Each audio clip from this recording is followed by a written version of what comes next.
ఇట్లా అంటే ఇక నాకు తెలిసి ఇంకా అయితే ఒకటి అమెరికాకి ఎందుకు రెస్పెక్ట్ వచ్చింది చెప్పండి, ఎందుకు రెస్పెక్ట్ వచ్చింది? పాకిస్తాన్ అయినా, బంగ్లాదేశ్ అయినా, ఇండియా అయినా, లేకపోతే వేరే ఆఫ్రికన్ కంట్రీస్ అయినా ఎందుకు అమెరికాకి రెస్పెక్ట్ ఇచ్చారు?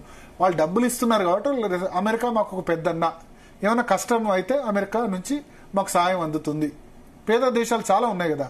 సరే ఇప్పుడంటే మన డెవలపింగ్ కంట్రీ, మనకు 190 కోట్లు లెక్కనే కాదు కదా.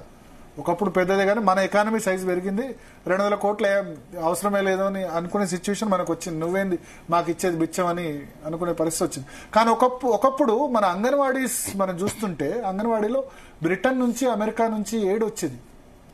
అంగన్వాడీలో చిన్నప్పుడు ఆ బిస్కెట్స్ కానీ లేకపోతే మక్క సంబంధించి ఏదో ఇచ్చేవాళ్ళు. ఫుడ్ పెట్టే దానిలో కూడా యుఎస్ ఎయిడ్, బ్రిటన్ ఎయిడ్ మనకు ఇప్పుడు బహుశా ఉందో లేదో తెలియదు, బ్రిటన్ నుంచి మనకు సహాయం వచ్చేది. అంగన్వాడీ పిల్లలకి కొంత అది రవ్వ లాంటిది ఏదో పెట్టేవాళ్ళు ఫుడ్. సో దానికి కూడా మనం వాళ్ళ మీద డిపెండ్ అయ్యి, ఇప్పుడు మన ఎకానమీ పెరిగింది, మన రెవెన్యూ పెరిగింది, మన ఆదాయాలు పెరిగాయి కాబట్టి ఓకే.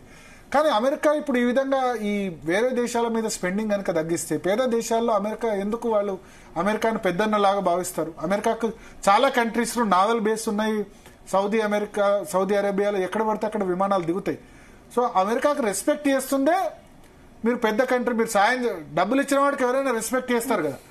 అది ఆలోచించట్లేదు, రెస్పెక్ట్ పోతుందన్న విషయాన్ని వీళ్ళు గ్రహించట్లేదు. ట్రంప్ ఇటువంటి నిర్ణయాలు తీసుకుంటారని ఎవరైనా ఎక్స్పెక్ట్ చేసిందే. ఆయన గాలి వాట ఒక విధానం అంటూ ఉండదు, ఏమైనా ఉండదు. మొన్న మోడీ ముందే టారిఫ్స్ మేము వేస్తామని చెప్పారు. బహుశా April 2 నుంచి 25% టారిఫ్స్ కూడా వేస్తారేమో. సో మనతో పాటు కనగంటి రమేష్ గారు ఉన్నారు ఇదే విషయం మీద చర్చ